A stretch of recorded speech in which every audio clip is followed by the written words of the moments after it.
Pagi ini kita akan bicara diskusi sedikit tentang transformasi bentuk sebagai lanjutan dari proses perancangan. Kalau kemarin studi presiden itu belum masuk ke dalam suatu analisis perancangan. Jadi kalau kalian ingat bagannya, ada programming, ada analisis, ada sintesan, kemudian penyusunan konsep. Nah, letak studi presiden di antara programming dan analisis perancangan. Minggu lalu Bu Rizka juga sudah menjelaskan sekilas tentang analisis kontekstual atau analisis tapak yang memang tidak menjadi bagian, tanda kutip ya, tidak menjadi bagian yang dibahas tuntas di mata kuliah ini, karena semester depan kalian akan mendapatkan khusus satu mata kuliah yang membahas habis tentang analisis tapak. Lanjutannya pada proses analisis ada transformasi bentuk, atau yang kalau di bagan itu judulnya geometri, analisis geometri. Ada juga yang mengatakan bukan transformasi bentuk tapi meshing atau membuat masanya. Ada juga yang mengistilahkan sebagai forming, membentuk sebuah kata kerja yang tugasnya membentuk bangunan itu. Transformasi bentuk secara mudah, kalau buka di beberapa literatur, FD Kaching juga ada, atau di literatur lain, aspectural form is the point of contact between mass and space. Kalau kalian ingat dulu di PA1 sempat ada tugas negative and positive space. Sebenarnya itu adalah bentuk meshing, salah satu forming atau membentuk bentukan arsitektural itu sendiri. Jadi form yang kaitannya dengan aktivitas dan segala macam, itu ya yang kemudian memwujudkan sebuah bentukan arsitektural, karena kan arsitektur tanpa bentuk juga bukan arsitektur, nanti desain landscape jadinya. Tapi di sini arsitektur form kaitannya dengan transformasi bentuk, bagaimana kemudian menyusun bentukan-bentukan tersebut. Architectural form, texture, material, modulation of light and shade, color, all combined to inject a quality. Dia ada kualitas atau spirit that articulates space.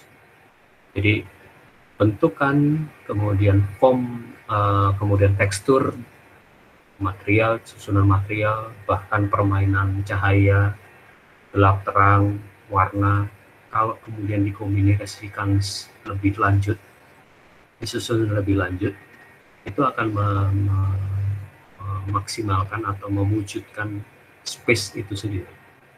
Belum ruangan ya, masih ruang. Jadi kualitas dari ruang itu ditentukan dari bentuknya bagaimana, teksturnya, material, bahan bangunannya, kemudian pencahayaannya yang menimbulkan gelap dan terang.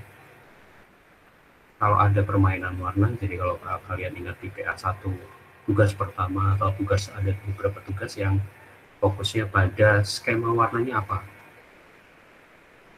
The quality of architecture will be determined by skill of designer. Jadi disinilah skill atau kemampuan seorang arsitek dimunculkan, karena dia harus mengkaitkan atau mengkombinasikan seluruh elemen-elemen itu, elemen-elemen pembentuk ruang tersebut, baik both in the interior space and in the space around building. Jadi tidak hanya bangunan itu sendiri, tapi juga bagaimana dengan lingkungannya.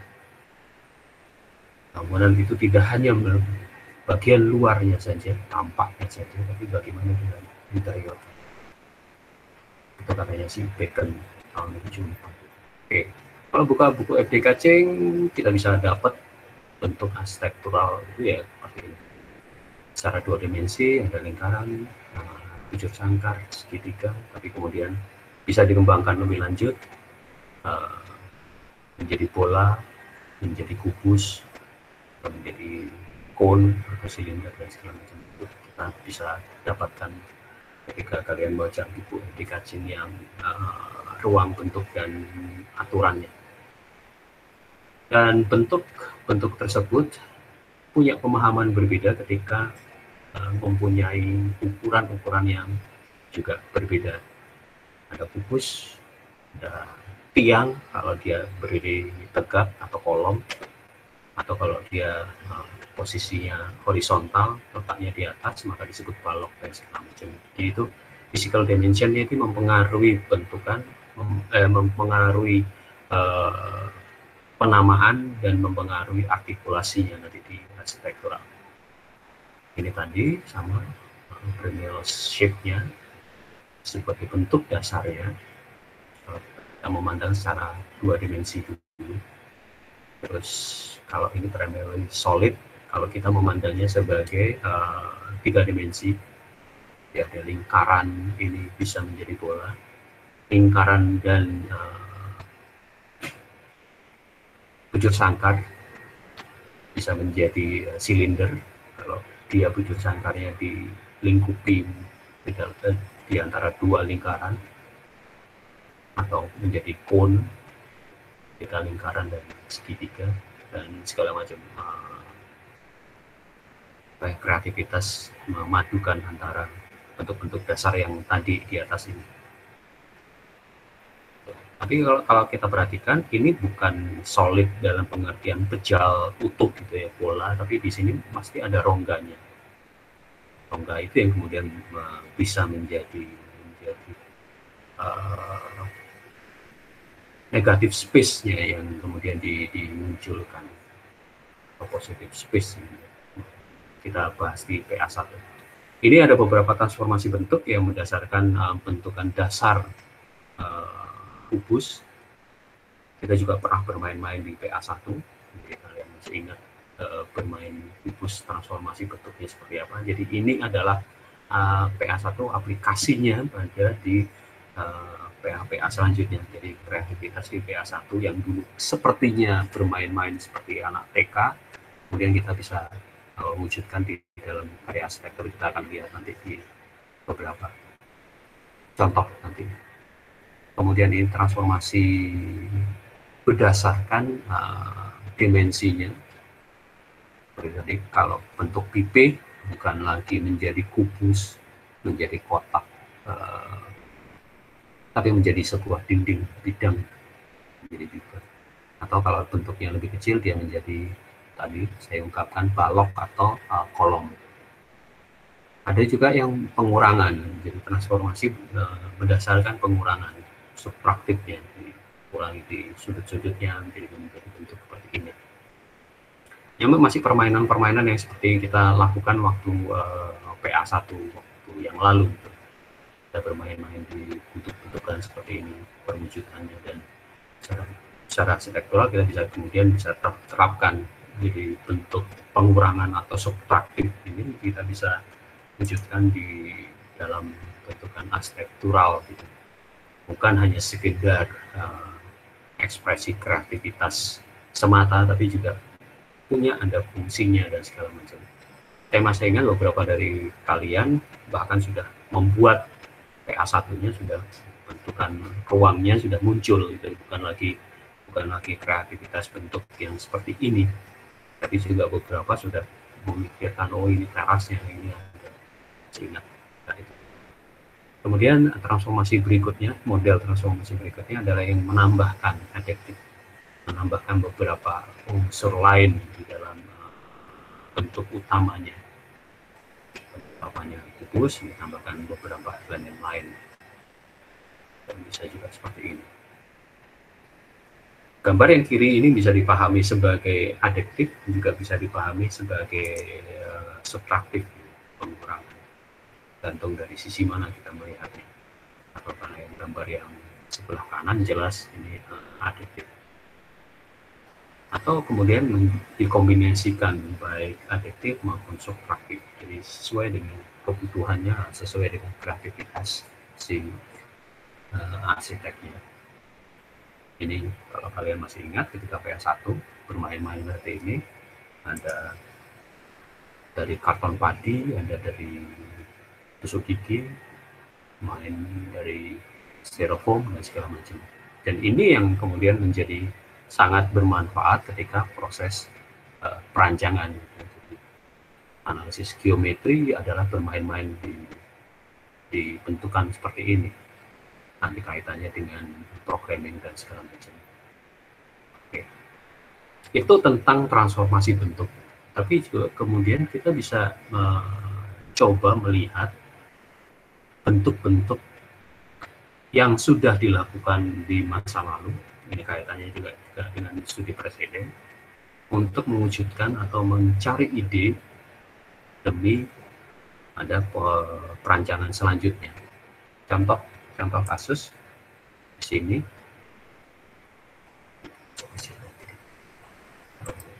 Oke.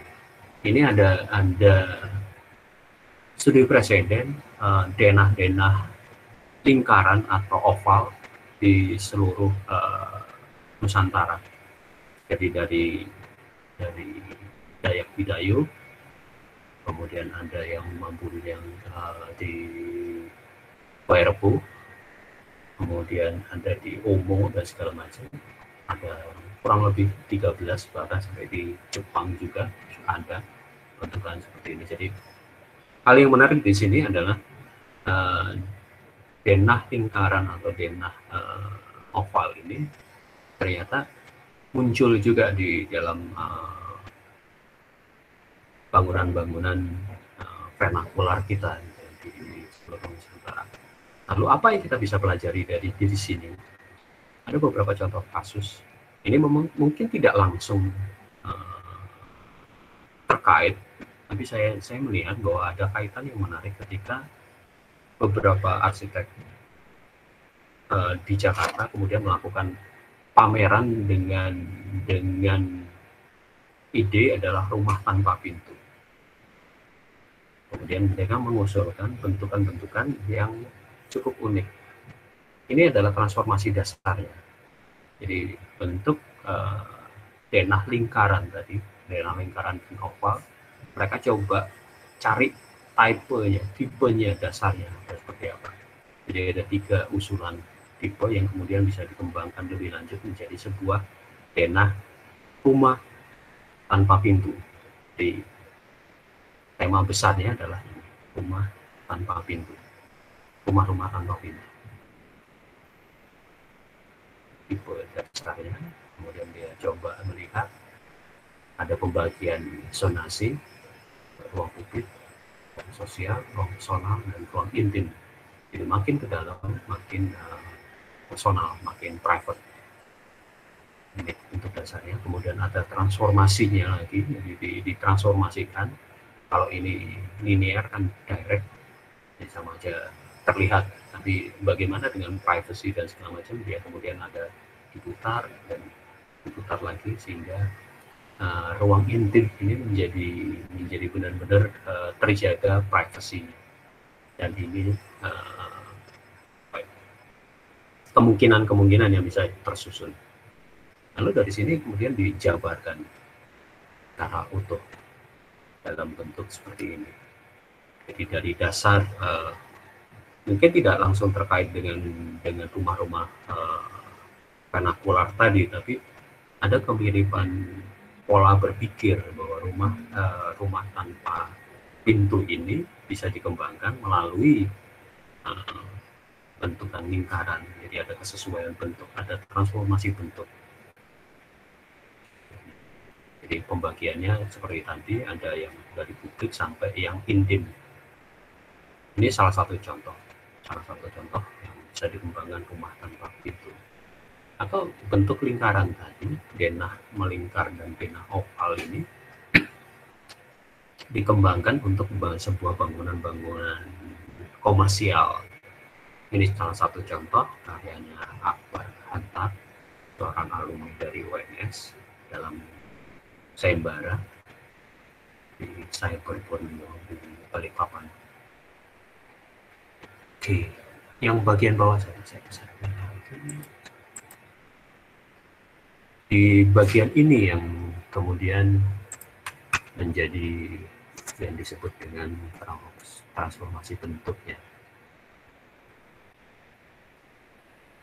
Dia ada side-nya, ada masanya, kemudian ada lingkaran yang ditempatkan sebagai ini bentukan dasar. Ada analisis klimatologinya, matahari terbit dan terbenam. Kemudian dia mengkaitkan dengan landscape-nya jika dinaikkan, lihat bagian atas.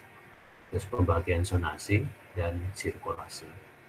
Jadi ini yang disebut dengan transformasi bentuknya.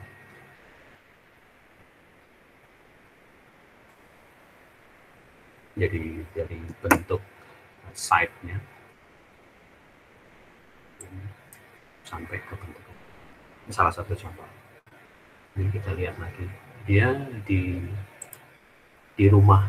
Kalau ini tidak ada transformasi yang jelasnya, tapi pembagiannya jelas bahwa seperti kalian sudah lakukan di studi presiden dengan tipologi ruangnya, zona publik, zona semi publik, sehingga sampai semi private.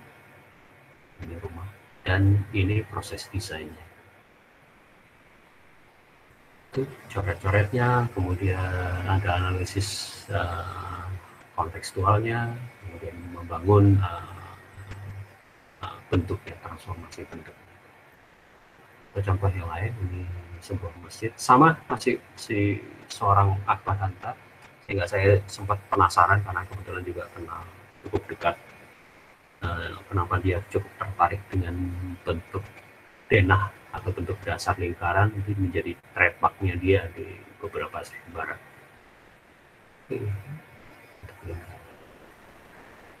Yang kemudian dikembangkan, jadi bukan, dan ini sketsa awal, sketsa dasar ya, pembagian zonasinya vertikal dan horizontal, kemudian ada analisis klimatologinya, itu ya penjelasan secara umum.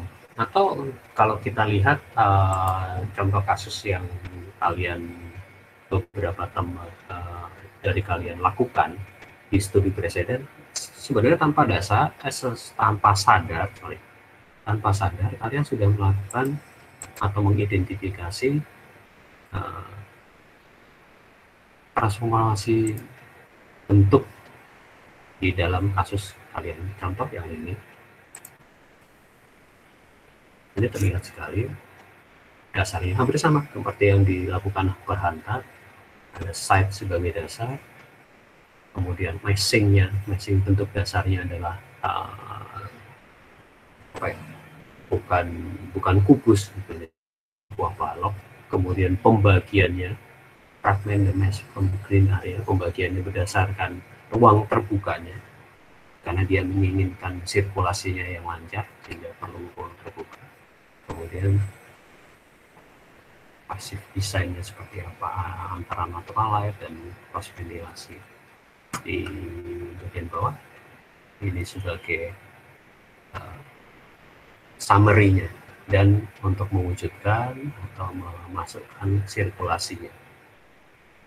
Jadi ini yang disebut dengan transformasi bentuknya.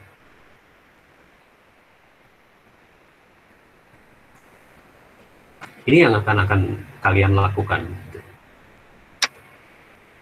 Contoh satu, contoh yang lain ini juga menarik.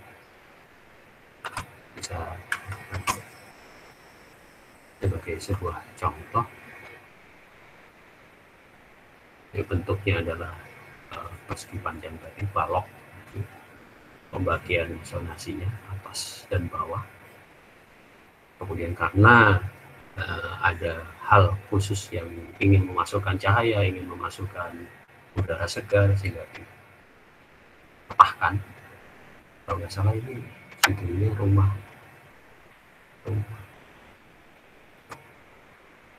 miring. Nah, bentuknya miring. Kemudian ini ada artikulasi beberapa titik. Kenapa ini ditekan, ada panah ke bawah ditekan sehingga bentuknya menjadi miring seperti ini. Untuk memaksimalkan ruang, ada beberapa ruang yang diangkat, dan untuk juga utilitas air hujannya. Kemudian ini di adjustment besaran ruangnya. Ini yang disebut dengan transformasi bentuk juga. Contoh satu, lalu oke, atau bentuk yang ini. Dari bentuk ini jelas sekali dasarnya adalah bentuk, istilahnya itu bentuk gudangnya untuk orang Eropa ketika untuk menaruh jerami atau menaruh pakan untuk hewan ternak dan segala macam, barn house gitu. Jadi dia hanya memanfaatkan bentuk ini, tapi kemudian ada pengurangan untuk jendela, pengurangan untuk pintu akses dan segala macam. Jadi bentuk solid yang barn house ini kemudian dikurangi karena ada kebutuhan jendela, ada kebutuhan pencahayaan dari atas, kemudian diangkat ke atas sehingga bentuk dasarnya adalah bentuk dasar yang ini.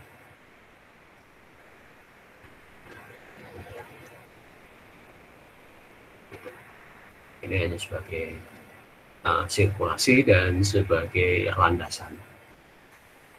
Mungkin itu yang bisa saya sampaikan dalam konteks transformasi bentuk.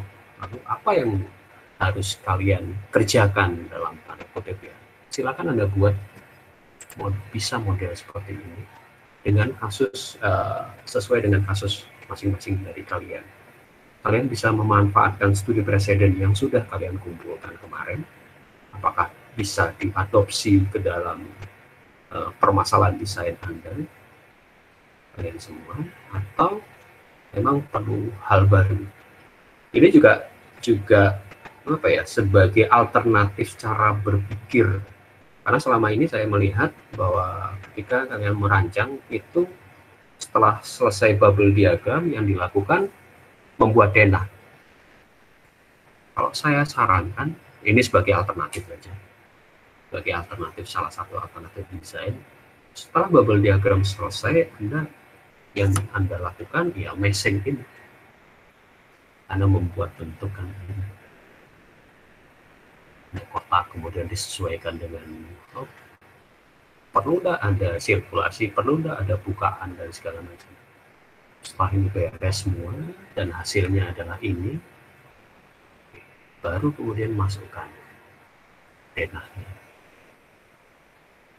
desain denahnya lengkap dengan perabotannya. Efeknya biasanya kalau model seperti ini, model pendekatan seperti ini, bentuk dari bangunan kalian lebih atraktif dan pembagian zonasinya juga jauh lebih teratur. Mana zona yang pengkelompokan zonanya makin jelas. Yang pertama, yang kedua, kalian berjalannya 3 dimensi ke 2 dimensi. Beberapa mahasiswa bimbingan saya di tugas akhir, saya tidak menyarankan untuk membuat denah dulu. Selesaikan meshingnya dulu 3 dimensi. Bahkan saya minta sampai bikin studi masanya dulu, studi masa yang terukur. Apalagi kemudian kalau tapak dari mereka adalah tapak berkontur yang cukup tajam, di atas 30%. atau di atas 30 derajat. Jadi saya biasanya minta bikin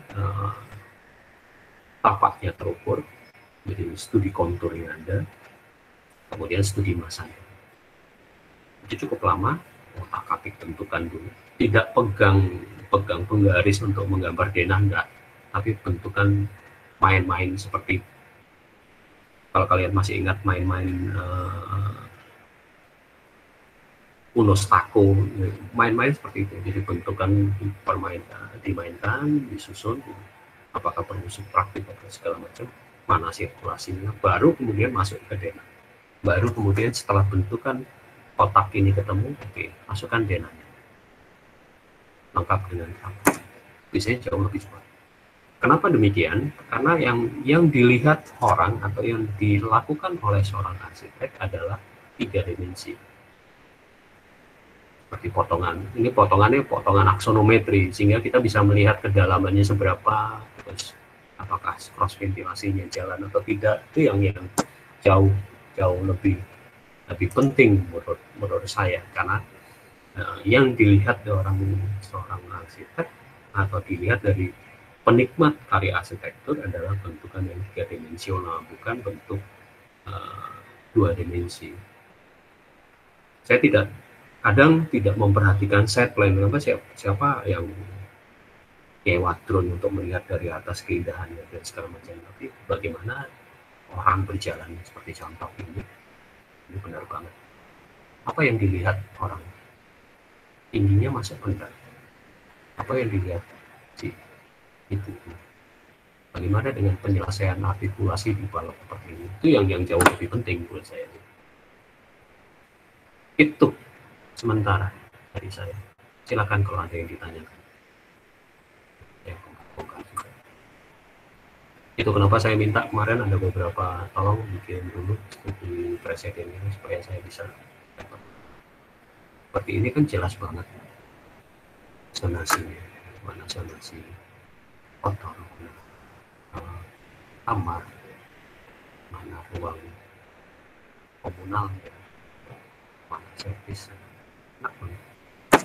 Dan dia menjadi menarik karena bentuknya dia dapat berdua. Ada yang berdua. Oke, pertanyaan, silakan.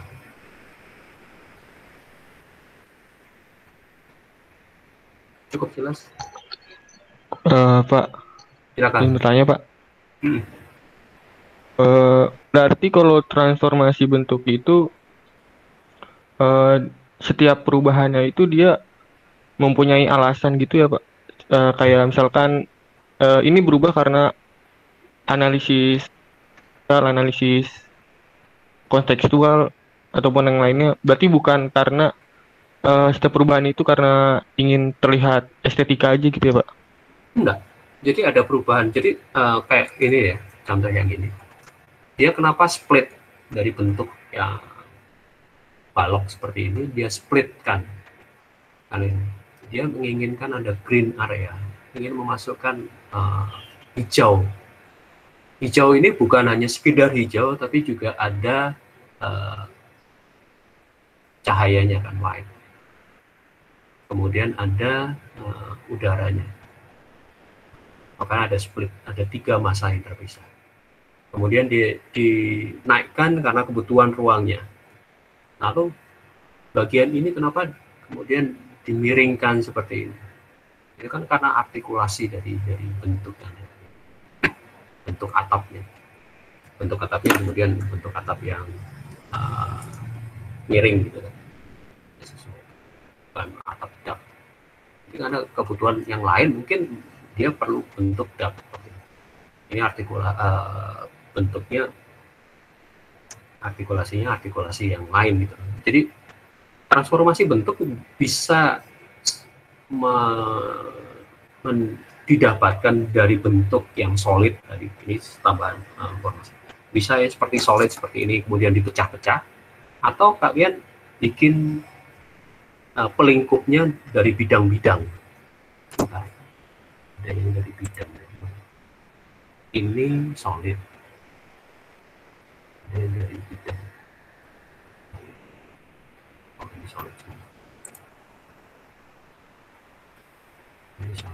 Jadi bisa aja dari bidang, jadi bentuk ini jelas banget, dari bentuk solid, kemudian dibuka dan ditutup.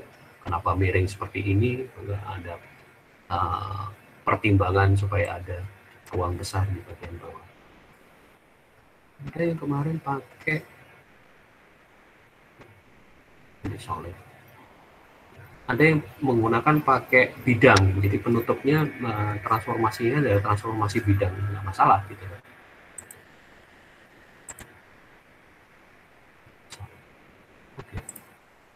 Gitu. Jadi benar setiap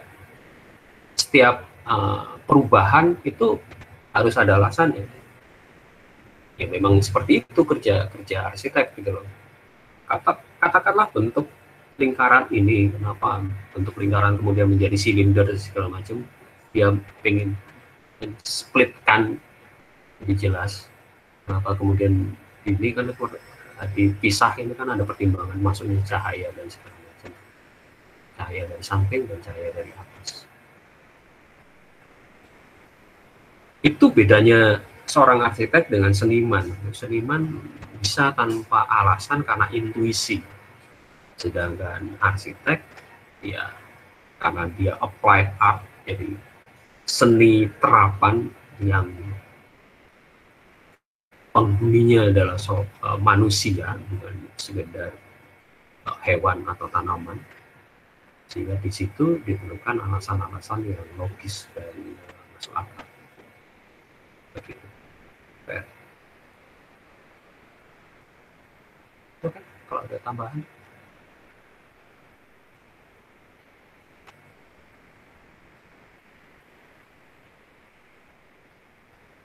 Ya kalau kembali lagi ke tugas, silakan kalian cek lagi programming kalian, studi presiden kalian seperti apa. Syukur-syukur kalau sudah memasukkan tapak kalian seperti apa, kita bermain-main, coret-coretan. Saya tidak mempermasalahkan medianya ya, silahkan mau pakai sketsa coret-coretan seperti ini, kemudian kalian foto, asal jelas. Jujur saya lebih menikmati itu. Saya bisa membaca logika dari gambar ini karena ada gambar jadinya, prosesnya, dan kita akan bicara. Atau kalau mau pakai yang versi digital,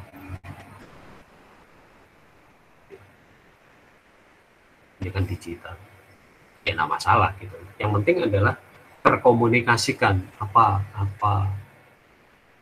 masuknya dari transformasinya, dan terkait dengan permasalahan desain seperti apa. Pak, saya kok nggak pas dengan programming, masalah desainnya nggak pas. Ya nggak apa-apa, perbaiki aja programmingnya diperbaiki, kemudian kalau toh ada hal-hal dari studi presiden yang bisa masukkan. Itu gunanya studi presiden kan gitu, tidak hanya kemarin form, atap dan zonasi ruangnya.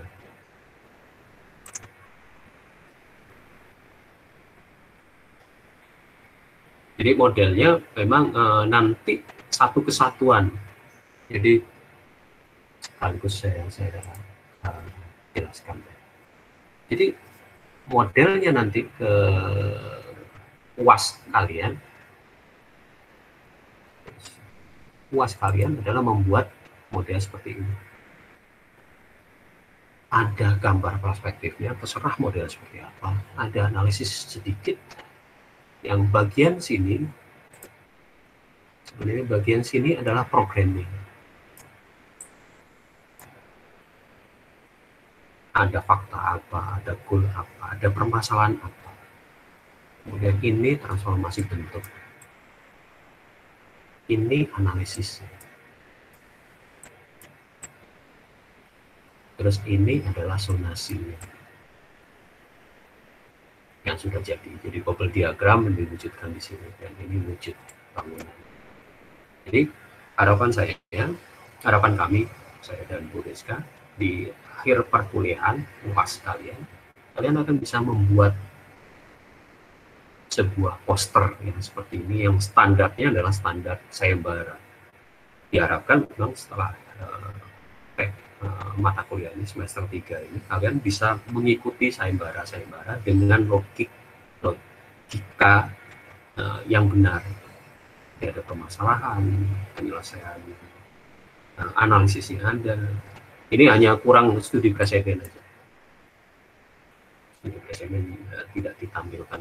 Kalau kemudian ditempelkan beberapa bangunan, ini kebetulan di Balikpapan, di Kalimantan, katakanlah yang Dayak Bidayuh ditempatkan udah lengkap gitu standar untuk pasnya.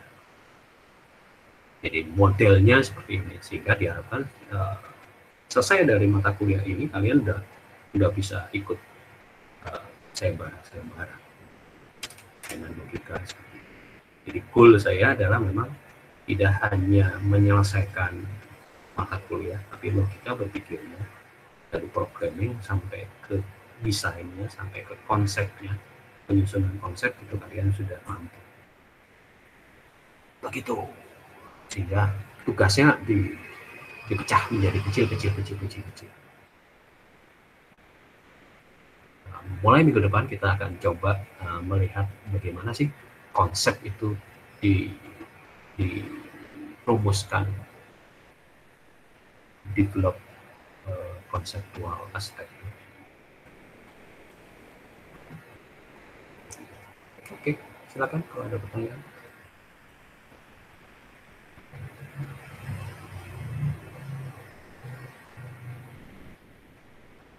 Gimana Kavi?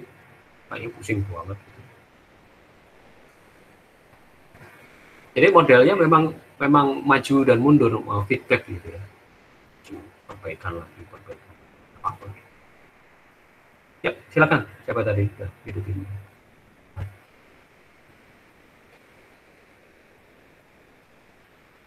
Pak, yep.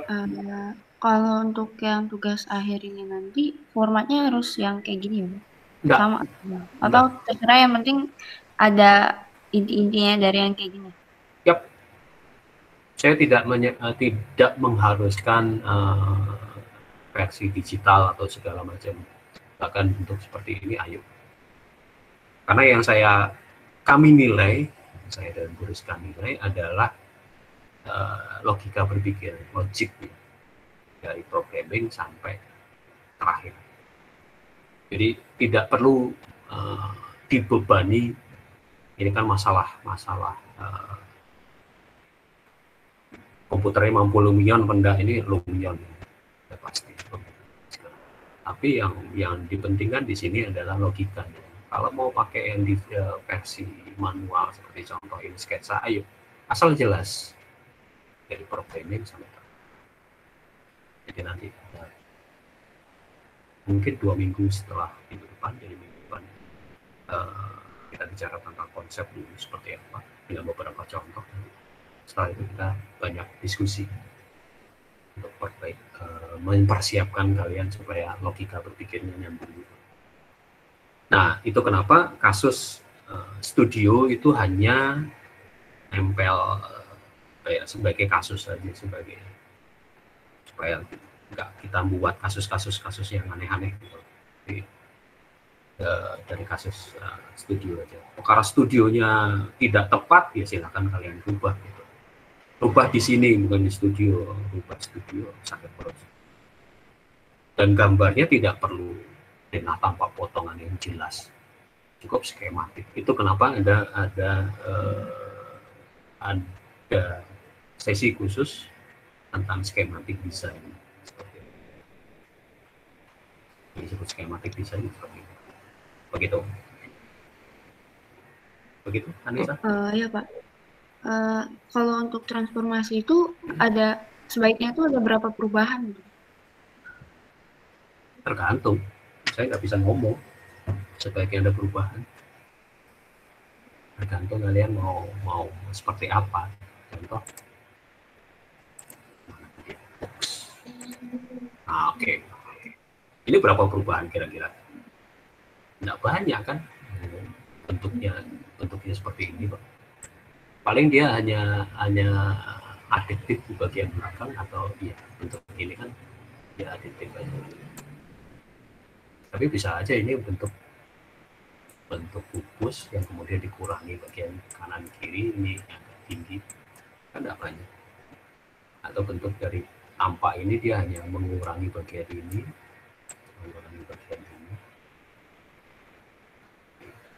nggak banyak. Tergantung permasalahannya. Contoh yang tadi ini perubahannya cuma ini aja, otak dimiringkan. Kenapa dimiringkan? Memasukkan cahaya, memasukkan segala macam. Kenapa ada miring seperti ini? Untuk aliran air hujan dan segala macam. Udah, ini adjustment pesan ruang aja.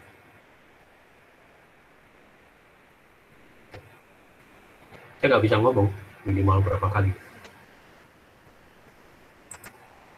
Mau seperti apa? Ya, silakan Fit. Ya Pak, gimana kalau misalnya orang-orang yang ngikutin aliran form over function itu Pak, yang sebagai bentuk itu hanya sebagai lapisan penutup akhir dari isinya gitu Pak?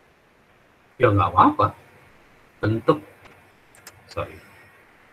ini form follow function.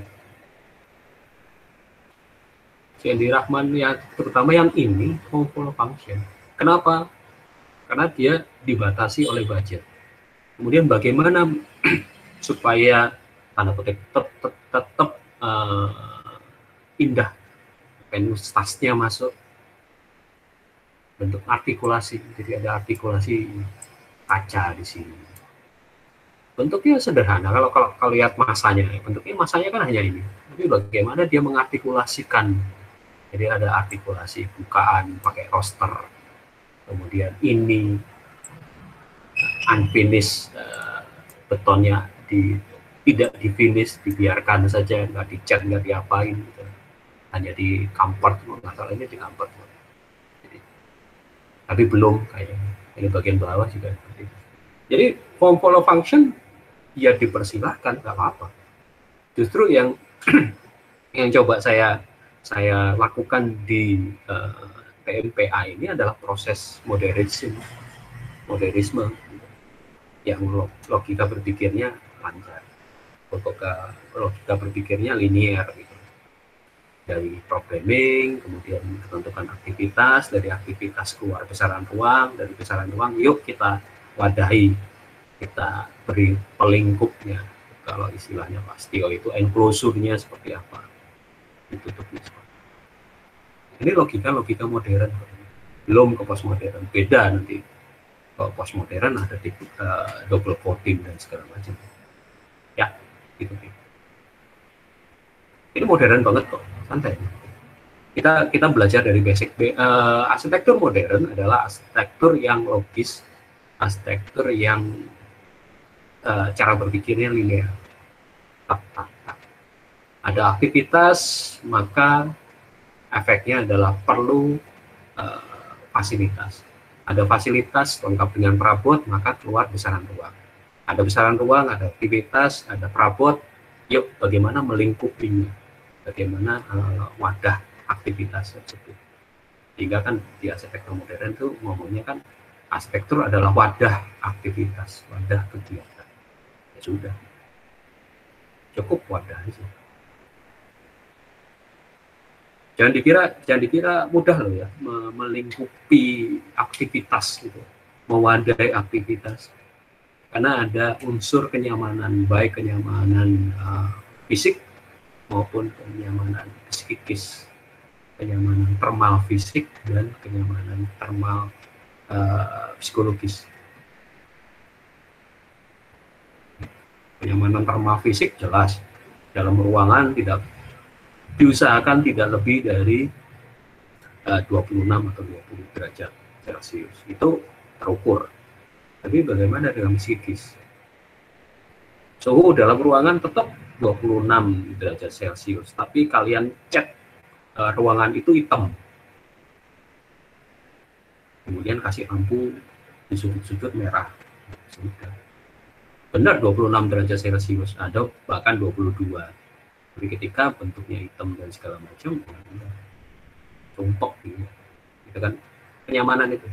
Kenyamanan. Ada kenyamanan akmal. Sehingga contoh dari Ali Rahman ini dia pakai artikulasi kenapa rosternya banyak dan segala macam. Terus kenapa unfinished juga masalah budget, masalah aktivitas lagi. Oke, gitu Ki. Oke Pak, kasih Pak. Jadi nggak usah takut dengan pendekatan-pendekatan modern, karena memang saya jalannya dari modern, jalannya dari logika berpikir modern. Oke, saya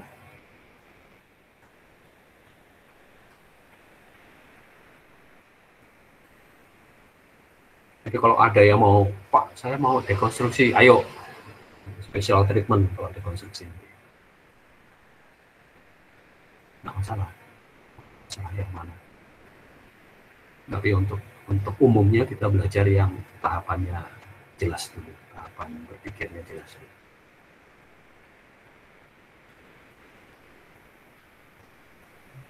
Oh, Pak.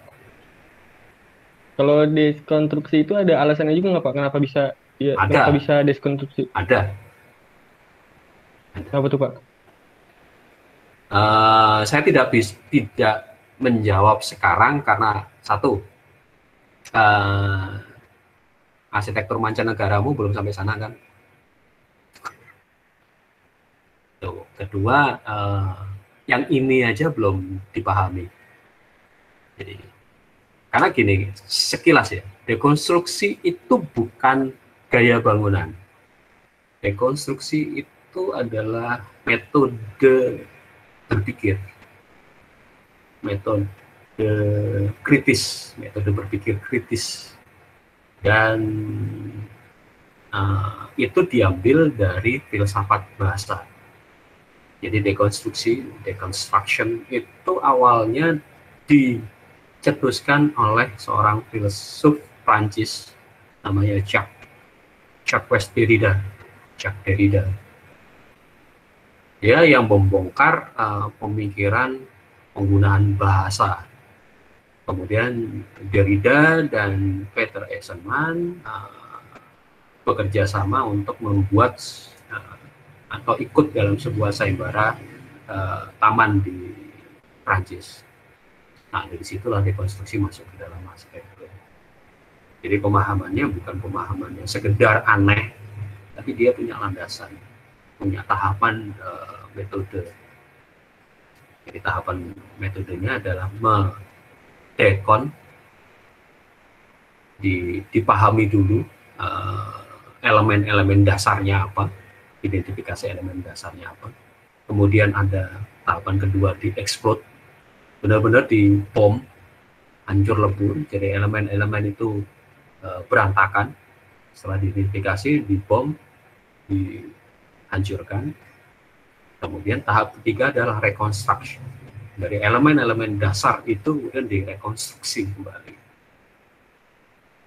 Efeknya adalah bentuknya jadi aneh-aneh. Tapi sekali lagi, dekonstruksi itu bukan style, itu yang ya, cara berpikirnya seperti itu. Ya. Mengidentifikasi saja, itu di tahap ini adalah tahap identifikasi, tahap mengenal elemen-elemen arsitektur, pembentuk arsitektur itu apa aja. Jadi nanti, tapi kalau mau itu ya silakan, nanti saya kasih materi bacaannya, bikin nulis kalau ada yang bersedia.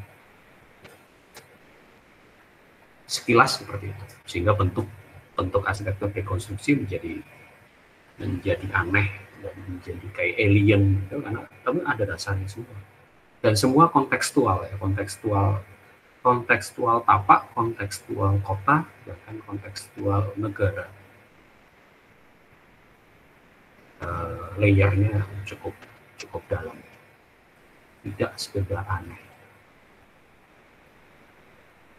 Gitu kan? Terima kasih Pak.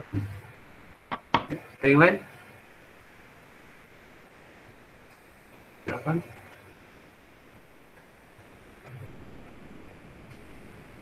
Kalau cukup ya silakan kalian mulai seminggu ini ada materi tentang ini. Silakan kalian buat transformasi bentuk dari kasus kalian. Nah, minggu depan ada penjelasan dikit tentang konsep dan segala macam. Apa sih itu konsep arsitektur dan segala macam itu apa? Itu akan ada penjelasan sedikit. Lalu mulai pelan-pelan nanti saya akan bongkar satu persatu. Ya mungkin nggak satu persatu sih, ya, beberapa aja sebagai sampel. Contoh dari programming sampai ke transformasi bentuk yang sudah kalian kumpulkan di tugas-tugas sebelumnya. Begitu. Pelan-pelan. Jadi setelah pertemuan, start minggu depan, pertemuan ada materi sedikit, terus kemudian kita seperti ini, kita bongkar-bongkar tugas-tugas yang sudah kalian kumpul. Bisa ada materi lagi. Pertanyaan mendasar sih, apa sih itu konsep arsitektur? Bagaimana seorang arsitek bisa menemukan konsepnya? Apa inspirasinya? Begitu. Ada pertanyaan? Sebelum saya tutup. Cukup kah? Agar bisa apa ya? Saya punya banyak contoh kasus. Tolong kalau ngirim materi tugas itu jangan jam 11 malam gitu. Siapa yang buka juga nanti. Kayak yang 4 tadi itu karena kemarin pas saya buka jam 2 itu sudah ada, ya sudah dipakai yang itu. Kebetulan juga memang cocok dan bisa ditampilkan. Oke, ada pertanyaan? Pak, ya. Ini kan jadi nanti dari programming ini kan serangkaiannya sampai UAS ya. Nah, apakah ini nanti kayak UTS kemarin, jadi rangkaiannya itu bakal ada perbaikan lagi, soalnya kan ini pasti kan apa ya, berubah terus gitu tuh Pak. Maksudnya tuh naik terus progresnya. Jadi naik terus dan perbaikan ke belakang. Jadi sampai ke yang UTS pun kalau memang perlu ada yang perbaikan. Jadi makanya start minggu depan setelah ada paparan saya akan bongkar pelan-pelan satu perbaikan lagi satu. Saya coba beberapa sampel, kalau memang ada yang nggak mungkin saya akan mengkoreksi semuanya, karena ada sekitar 38 mahasiswa di kampus Palembang dan 48 mahasiswa di kampus Indralaya. Jadi kalau satu persatu kapan selesainya? Nggak apa-apa, perbaikan lagi. Nanti setelah saya harapkan sih memang dua kali pertemuan sebelum UAS kalian sudah fix bisa menampilkan yang maksimal, sehingga ketika UAS memang benar-benar yang tinggal layouting aja. Ya, nggak usah ragu salah, santai aja. Nggak salah kan, takutnya kan kalau UAS itu misalkan udah yang diperbaruin, tapi kan tugas-tugas sebelumnya yang dikumpulin itu kan yang memang belum ada perbaikannya gitu. Nggak apa-apa. Yang oke, saya jujur aja. Tugas-tugas yang kemarin asal kalian mengumpulkan dan sesuai dengan format, saya beri nilainya maksimal. Saya tidak menyalahkan. Karena ini tugasnya adalah tugas progres. Jadi yang saya nih benar-benar nilai itu hanya UTS dan UAS. Yang tugas-tugas itu asal sesuai dengan panduan dan kalian mengumpulkan, pasti ada salah. Itu saya beri nilai maksimal. Ya. Itu.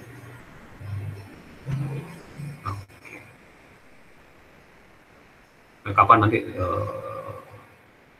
hari nanti saya akan mengumumkan nilainya. UTS juga tidak saya yang menilai sendiri, tapi dengan tugas. Termasuk nanti UAS-nya juga ini. supaya sudut pandangnya dan objektivitasnya terjaga. Begitu, ada yang lain? Cukup? Saya hentikan rekamannya.